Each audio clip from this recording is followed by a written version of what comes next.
Hi student, good morning. आज हम rotational dynamic यानी चैप्टर 1 जो एचएससी बोर्ड का फिजिक्स 1 है उसके बहुत इंपॉर्टेंट और इंटरेस्टिंग डेरिवेशन की बात करने जा रहा है जिसका नाम कोनिकल पेंडुलम है। चलिए जान लेते हैं कोनिकल पेंडुलम क्या होता है। एक पॉइंट मास, एक हैवी मास का ऑब्जेक्ट होता है। Small heavy sphere which is suspended by rigid support and intangible string are called conical pendulum। एक स्मॉल पॉइंट मास वाला हैवी स्फीयर होता है जो किसी रिजिड सपोर्ट से सस्पेंडेड होता है और उसके साथ इंटेंजिबल स्ट्रिंग जुड़ी होती है। तो चलिए समझते हैं।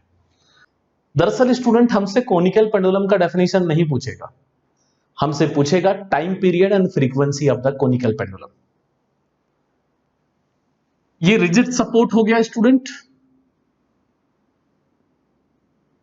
ये जो स्ट्रिंग है उसकी हाइट हो गई h, ये स्मॉल हैवी स्फीयर यहां पे लटका हुआ है, हॉरिजॉन्टल सर्कल में मोशन कर रहा है। इसके बारे में भी मैं आपको थोड़ा सा बता दूं स्टूडेंट। सर्कुलर मोशन यानी सर्कुलर ट्रैक पर जो मोशन होता है उसी को सर्कुलर मोशन कहते हैं। सर्कमफेरेंस ऑफ सर्कल भी कहा जाता है। सर्कमफेरेंस ऑफ सर्कल पर जो मोशन होता है circular motion. Circular motion basically दो टाइप के होते हैं, एक वर्टिकल एक हॉरिजॉन्टल। अगर डाउन साइड सर्कल क्रिएट होता है उसे हम हॉरिजॉन्टल सर्कुलर मोशन कहते हैं, लेकिन स्टूडेंट अगर वर्टिकल सर्कल क्रिएट होता है तो उसे हम वर्टिकल सर्कुलर मोशन कहते हैं।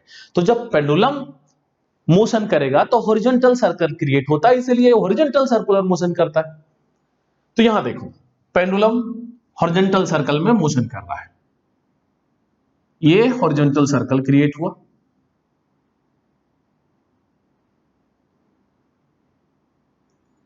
उस सर्कल का रेडियस हमने ले लिया कि रेडियस r है।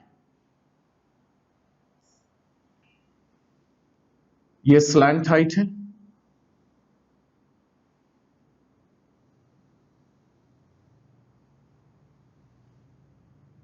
ए बी सी। ये कोई भी पॉइंट लेट कर सकते हो, ऐसा जरूरी नहीं है A B C P Q R कुछ भी ले सकते हो स्टूडेंट। तो स्टूडेंट इस डेरिवेशन को करने के लिए कुछ लेटिंग करने पड़ेंगे, तो चलिए लेट कर लेते हैं। Consider m mass of pendulum revolving in horizontal circle of radius r with constant angular velocity omega। m mass का पेंडुलम है, हॉरिजॉन्टल सर्कल में घूम रहा है जिसका रेडियस r है और कांस्टेंट एंगुलर वेलोसिटी ओमेगा से। सेकेंड पॉइंट क्या है student? Two forces acting on it, weight mg vertically downward और tension t in the string. दो फोर्सेस लग रहे हैं यहां पे, weight mg vertically downward, tension t in the string. यह आपको लिखना पड़ेगा। This tension t can be resolved in two component. The first component is t cos theta and second component is t sin theta। Component अगर कोई incline होता है तो उसको रिजॉल्व किया जाता है। क्यों रिजॉल्व किया जाता है? क्योंकि जब उसके दो कंपोनेंट मिलते हैं तो उनको ऐड करने पर वही रिजल्ट मिलता है जो इंक्लाइन चीज रिजल्ट प्रोड्यूस करती है स्टूडेंट। तो सिंपल हो जाता है सॉल्व करने में। तो यहां सुनिए, two forces acting on it, weight mg vertically downward, tension t in the string. आगे बहुत इंपॉर्टेंट है, यहीं से डेरिवेशन स्टार्ट होगा। t cos थीटा जो कंपोनेंट है यह वेट ऑफ द पेंडुलम को बैलेंस करता है, यानी हम लिख सकते हैं t cos theta is equal to mg। यह आपका पॉइंट नंबर 1 हुआ।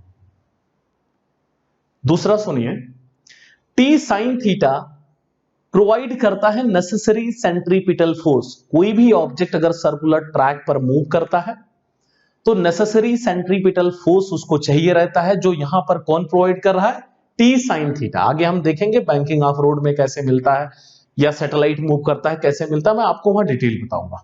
तो t sin थीटा क्या प्रोवाइड कर रहा है? नेसेसरी सेंट्रीपिटल फोर्स, यानी t sin theta is equal to mr omega square.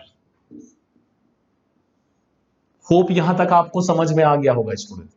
अब हम आगे देखते हैं कि टाइम पीरियड इसे कैसे डिटरमाइन कर सकते हैं। Equation 2 divide by equation 1, divide कर दीजिए। t sin theta upon t cos theta is equal to M R omega square by M G. T cancel, sine theta upon cos theta क्या होता है student, tan theta is equal to M cancel, R omega square by G. ये equation number 3 मैंने assume कर लिया। Student यहां पर ये स्लैंट हाइट है, स्लैंट हाइट, तो इसको हम L लिख लेते हैं ताकि आपको समझ में आ जाए। ये पेंडुलम का slant height.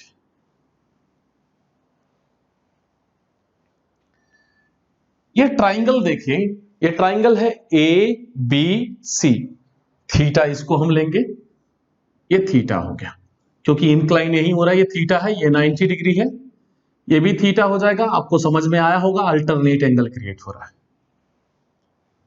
In triangle ABC tan theta की वैल्यू फाइंड करते हैं। tan थीटा क्या होता है, अपोजिट अपॉन एडजेसेंट। यहां पर अपोजिट कौन है स्टूडेंट, 90 डिग्री के सामने वाली साइड जो है वो क्या कहलाती है, हाइपोटेनियस कहलाती है। थीटा के सामने वाली साइड अपोजिट कहलाती है। अपोजिट हमारा क्या है स्टूडेंट, आर। और एडजेसेंट क्या है हमारा, एच, यानी tan theta is equal to क्या हो गया, आर बाय एच। चलिए सब्स्टिट्यूट कर देते हैं, तो R by H is equal to हमें क्या मिल जाएगा, R omega square by G. Student R R get cancel, अब हमें क्या मिल गया, 1 by H is equal to omega square by ji.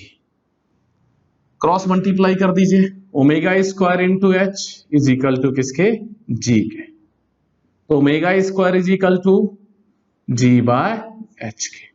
Omega is equal to root of ji by H. मैं ओमेगा के पीछे इतना क्यों पढ़ा हूं, आपको याद होगा ओमेगा के टर्म में ही टाइम पीरियड होता है। यह इक्वेशन नंबर 4 ले लेते हैं हम लोग। बट